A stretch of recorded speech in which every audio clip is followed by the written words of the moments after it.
Coming in at number 10, we have The Curse of Tutankhamun. As I see it, this one is either number 1 or number 10. This is probably the most famous mummy curse of all, so I could squeeze it into the number 1 spot, but also I want to keep this list a little bit unpredictable. This tomb was opened back in 1923, and on the wall of the tomb it read, "Death shall come on swift wings to those who disturb the peace of the pharaoh." That is a pretty clear message. I don't know why no one picked up on the fact that something was going to go down if they open up this tomb. But as we know, when it comes to colonizing, the people involved rarely pay attention to the negatives. The leader of this excavation died from blood poisoning, and 7 more people died prematurely. There's one thing that I will never do, and it is open up some old mummy tomb because I don't need that bad mojo in my life. I only want good vibes that get brought on from drinking ocean spray and riding a longboard. Coming in at number 9, we have the severed hand. If you're super rich and powerful, I think you reach a point where you just start collecting things because you have nothing else to conquer. Instead of finding some sort of inner peace and moving away from material life, you just consume endlessly, trying to fill the empty void inside you, but trust me, it doesn't work. Sir Bruce Ingram was a rich and powerful person in England, and he had some friends who were digging up mummies in Egypt. One of his pals sent him over a mummy hand, and it was a gift, not something I would want to be sent. I'm more into practical gifts, I would be happier with a kettlebell.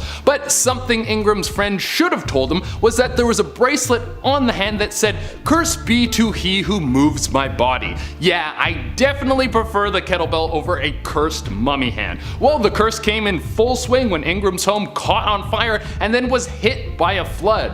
I guess in one way you could look at this as a blessing because water puts out fire, but his home was trashed. Coming in at number 8, we have the Curse of SENMUT. Some curses haven't got the opportunity to activate. On the wall of SENMUT's tomb it says, "His life shall not exist on Earth." That's a pretty clear threat and a curse I don't want to dabble with. However, this guy might get his shot soon. People are currently working on this tomb to make it a public attraction. I'm sure one person going through there will slip up and get cursed. Also, the translation says, "His life shall not exist on Earth," so I think ladies are free to visit. Coming in at number 7, we have Mummies on a Boat. Someone get Sam Jam on the phone, I have an idea for a movie. This story comes from 1699. Mummies must have been a huge hit back then. There was no TV, so digging up some old dusty bones with witchcraft attached to them would have been one of the most exciting things you could do. Well, in 1699 a book came out called Treatise of Embalming. There was apparently a true story in this book that talked about a man who was transporting 2 mummies he had just purchased via sailboat, and something very strange started happening.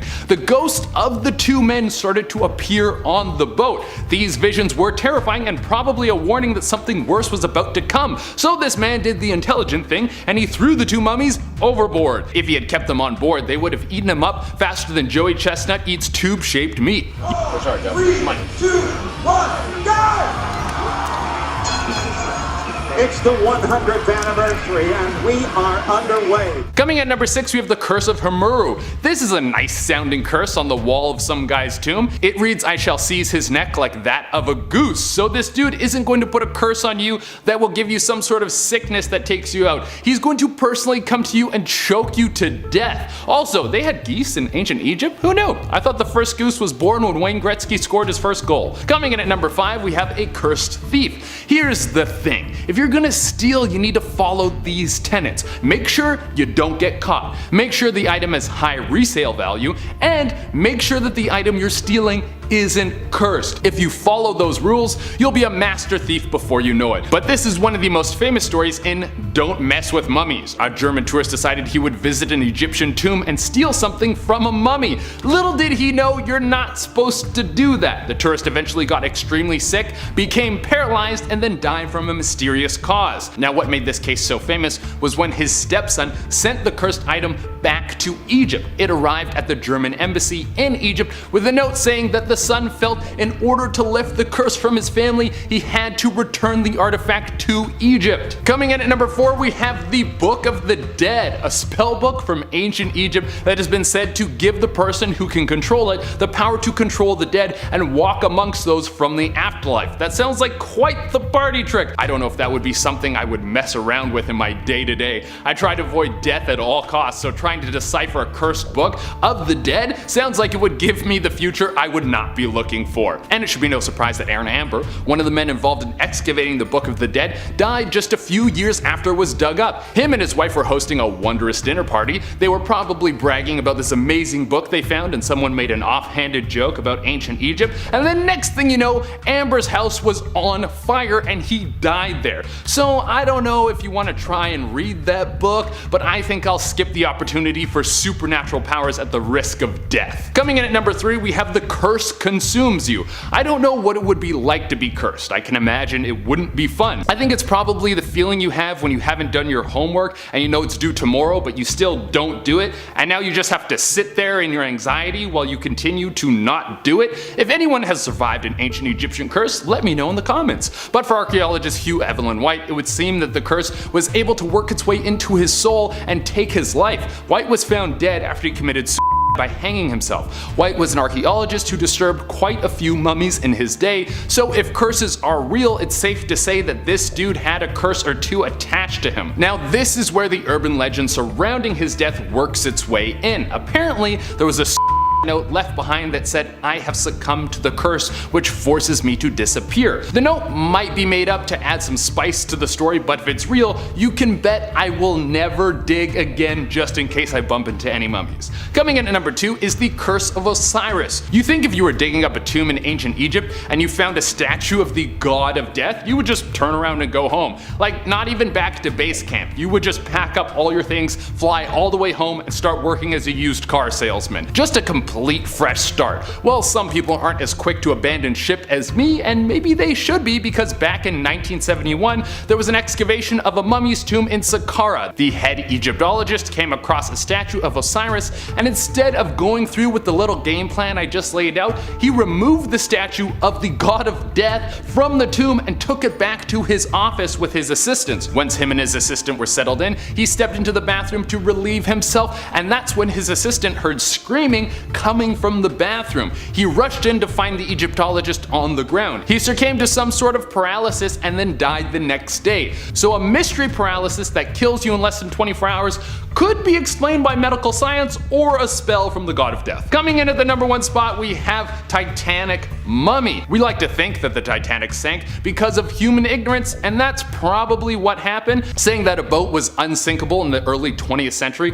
is one of the most insane claims you can make, but it's still fun to speculate on the supernatural. But this is how the story goes, and just so we're clear, the majority of this story is 100% true. There was a museum in England that was housing the mummy of the Princess of Anamera. It was a wonderful piece of history, but it was said to be cursed. Rumors of the curse being true seemed to solidify when a museum guard died out of nowhere. So the museum thought it would be a good idea to get this thing the hell out of there and then send it off to America. This priceless mummy from ancient Egypt worked its way onto the Titanic, and then we know what happened from there. Some people seem to think that it was the curse from this ancient mummy that brought down the unsinkable ship, and maybe they're right. Starting off this countdown, we have the chariot.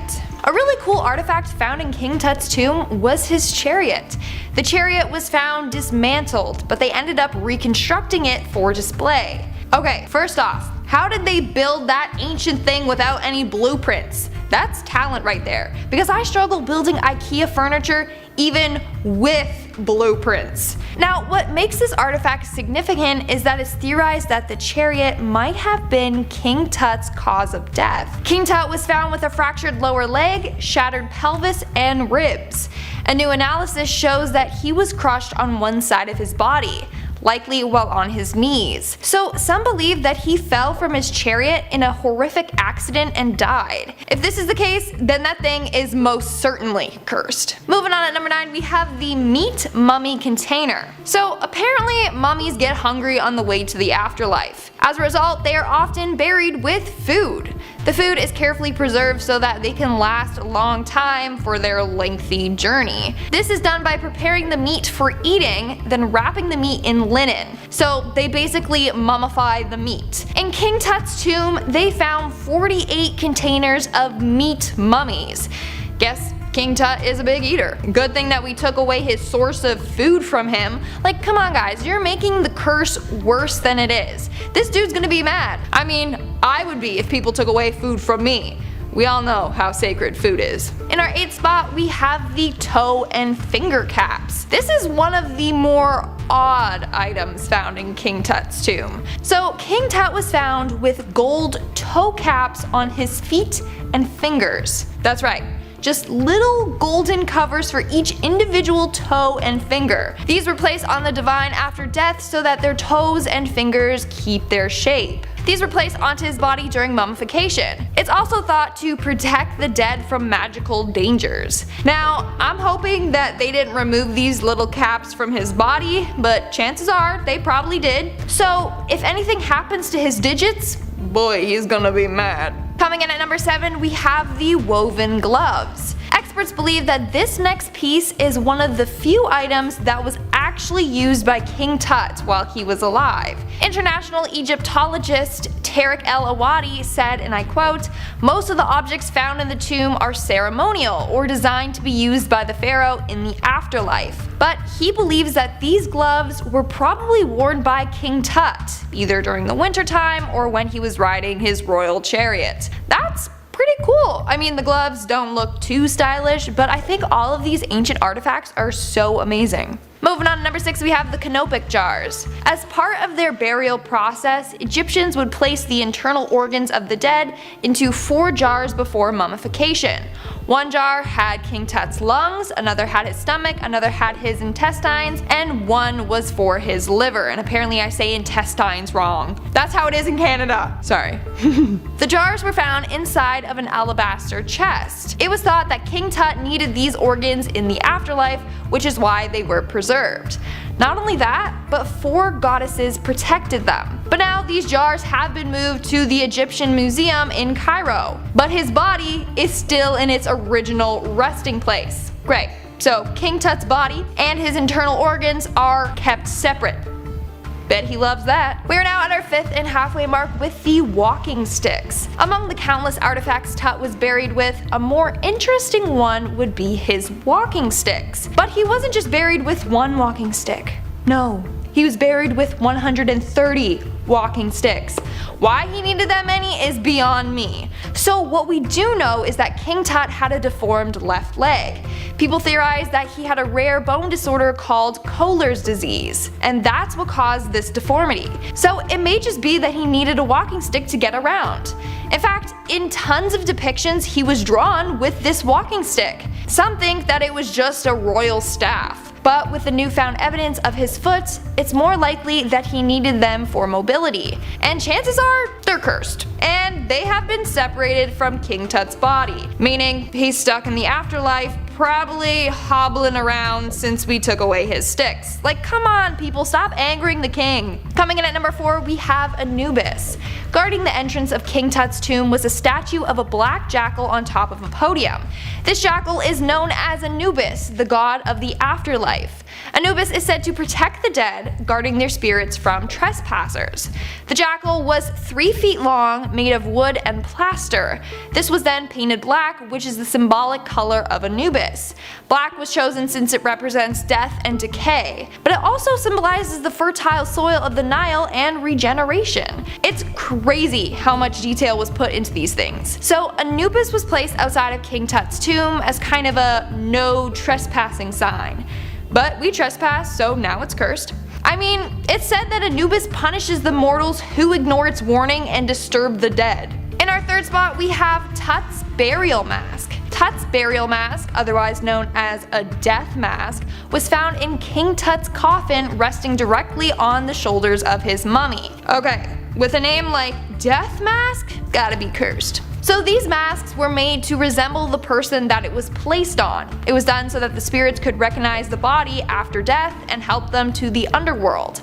The mask was filled with oils which helped with the mummification process. Not only that, but at the back of the mask there was a protective spell inscribed into it. The spell was to protect Tut's limbs as he travels to the underworld. Now, according to rumors, Tut's beard on the mask was accidentally snapped off and then glued back on. So not only did they remove a protective mask from King Tut, but they broke it too. Yeah, King Tut is probably really upset about that. Let's hope this didn't interfere with him getting into the underworld. Coming in at number 2, we have King Tut.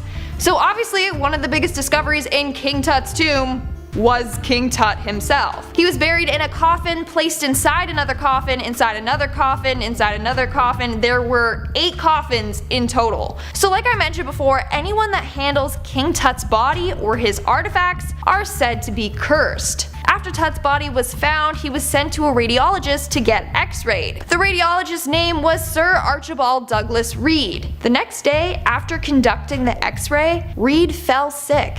He died 3 days later. His death is blamed on King Tut's curse. And in our number 1 spot, we have the COBRA staff. So this is where it gets interesting. Rumor has it that the reason why several men mysteriously died after the expedition was because one of the workers stole King Tut's COBRA staff. Howard Carter claimed that when they found the tomb, it was already robbed. But he may have said that to cover up the fact that him and his team took a couple of artifacts as souvenirs, particularly the COBRA staff. Ironically enough, one of Carter's team members, James Henry Breasted, returned home to find his pet canary eaten by a cobra, and the cobra was still occupying the cage. A COBRA staff goes missing, and a cobra is found in his home. Coincidence? I think not. Starting off this countdown, we have the shackled skeletons. In 2016, a group of 80 skeletons were found buried in Athens, Greece. But these skeletons were found chained up with iron shackles around their wrists. They are believed to be prisoners who died around 650 BC and 625 BC. These skeletons were found with terrified expressions plastered on their faces. Their necks were flexed and their jaws hung wide open. Studies showed that all the skeletons were males who suffered horrific deaths. They were chained up while an executioner went down the line, killing these men one by one while the others watched. That is insane and explains the horrified expressions on their faces. In our 9th spot, we have King Ramesses III. If you guys are liking this video so far, make sure to give it a big thumbs up. You guys know the drill by now. Just hit that like button. Can we get this to 2,050 likes? I think we can. Let's do it. King Ramesses' cause of death has been debated on for years. In 2012, upon doing body scans on the king, it was discovered that he had been assassinated. So the scan revealed that he had a deep cut on his throat, 7 centimeters in length. It was so deep, it almost went into his spine. Not only that, but he had his big toe cut off. And that never healed, meaning it happened at the same time that he had his throat slit. So this means he might have been attacked and murdered by multiple people. Yikes. Many believe, though, that he was murdered by his sons. Wow, overthrown by his own bloodline. That's rough. In our 8th spot, we have the Ginger Man. Ginger is said to be one of the best preserved as well as oldest mummies in the world. He gets his name since he has golden hair. It's said that this man died more than 5,000 years ago. Since he was buried in a shallow grave close to sand, that helped preserve the body. Sadly, upon analyzing his body, it seemed like Ginger was brutally killed. He had a number of fatal wounds. He had a damaged shoulder blade, his rib had been stabbed and shattered, and he had back wounds, suggesting that he had also been stabbed in the back. Moving on to number 7, we have the Siberian Ice Maiden Mummy. Okay, this one is really fascinating. This mummy was found with tattoos all over her body. The tattoos suggest that she was someone of high status. She had full arm tattoos of animals. On her left shoulder, there's a tattoo of a deer with a griffin's beak and Capricorn antlers. On her wrist, she had a tattoo of a deer's head with big antlers, and another tattoo on her left thumb. The fact that it's still perfectly preserved on her skin is incredible, especially since she died around 2,500 years ago. Buried around her were also the remains of 6 horses. It was thought that this would help escort people to the afterlife. In our 6th spot, we have the well-preserved bodies. Back in 2011, a group of construction workers in China were digging when they came across a mummy of a woman from 600 years ago. Here's the freaky part. Despite the fact that she had been dead and buried for hundreds of years, she was amazingly preserved. her skin was intact, even her hair and eyebrows. Even the jewelry found on her was perfectly preserved. To this day, this mummy is still a huge mystery. We don't know who this woman is. To make things stranger, it's uncommon to find a mummified body in China. This is according to archaeologist Victor Mayer. He claims that there is not a lot of evidence to suggest that they really practiced mummification there. Usually it was saved for high-ranking members of society. So, was this woman someone of power? We may never know. But it seems like her mummification occurred naturally from the condition of the environment around her. We're now at our 5th and halfway mark with the sailing men. In 1845, more than 100 men set sail in hopes to find the Northwest Passage. The ships carrying the men never reached the destination. Their bodies were thought to be lost forever. Well, 5 years later, people on another expedition ended up finding 3 weird graves on Beechey Island. In the graves were the bodies of 3 men, John Torrington, John Hartnell, and William Brain. They were aboard the ship in 1845. However, they passed away at the start of the expedition and were buried on the island, presumably by their shipmates. It's said that these men are one of the most well-preserved mummies ever found. In 1984, a group of people went back to the island to run tests on the bodies. Since they were so preserved from the permafrost in the tundra, they were able to see that they passed away from pneumonia and tuberculosis. Also, each of the men had a deadly amount of lead in their system, most likely from their ship's water filtration system. In our 4th spot, we have the Inca Maiden Mummy. In 1999, a team of anthropologists were scaling Mount Ampato in Peru when they came across a perfectly preserved Inca woman. The young woman was found hunched over, cross-legged, eyes shut, and wrapped in a brightly colored burial tapestry. Her hair was still perfectly tightly braided. It's as if she was frozen in time. The mummification process actually happened naturally over time due to the environment on the mountain. Upon studying her, it was discovered that she was a victim of human sacrifice. Basically, back in the day, young girls were chosen to be sacrificed for the gods. They were trained for several years to do certain tasks. Then, only the worthy were chosen for sacrifice. Apparently, she had drugs and alcohol in her system, so people think that when she was up at the mountain, she was fast asleep, and then slowly she would die of suffocation from the high altitude. Coming in at number 3, we have the Screaming Mummy. The first Screaming Mummy was found in 1886 by Deir el-Bahari. We call it the Screaming Mummy because the mummy was found with its mouth hanging wide open, looking like it was screaming, you know? See? Then over the years, more and more screaming mummies were discovered, and this became a huge mystery. Were they buried alive and screaming for help, or were they tortured? Like what? Researchers had no idea for the longest time. Now, the mummy that Deir was analyzing, he assumed he had been poisoned, and his mouth was open because when the poison was slowly kicking into effect, he knew what was happening and was shocked. But new evidence suggests that he was actually hung. But turns out that most of these mummies look like they're screaming because they're just poorly wrapped.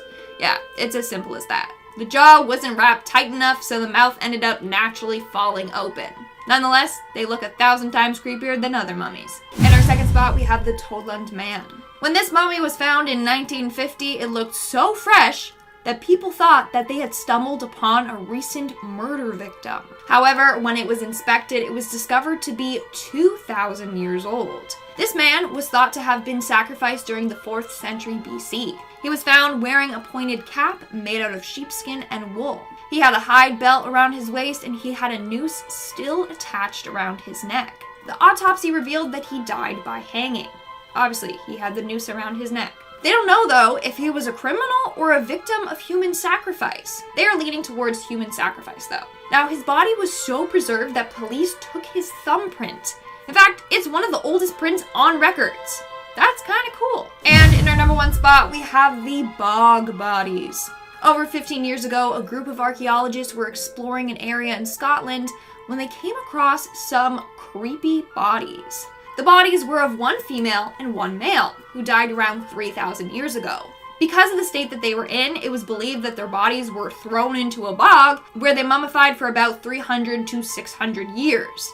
After that, they were taken out and then buried. But something was off about these bodies. The woman's jaw was too large for her skull. and the man's limbs were all off. Well, turns out that these bodies were the combination of 6 different people fused together. Like that is some sort of Frankenstein monster thing. The female was combined with body parts from several others who died around the same time as her, whereas the male had body parts from people who died hundreds of years before him. And the bones weren't just pushed together, they were actually attached properly. This has still baffled researchers. Was it part of some weird ritual, or did the bog fuse them together? I don't know, and honestly, we might never know.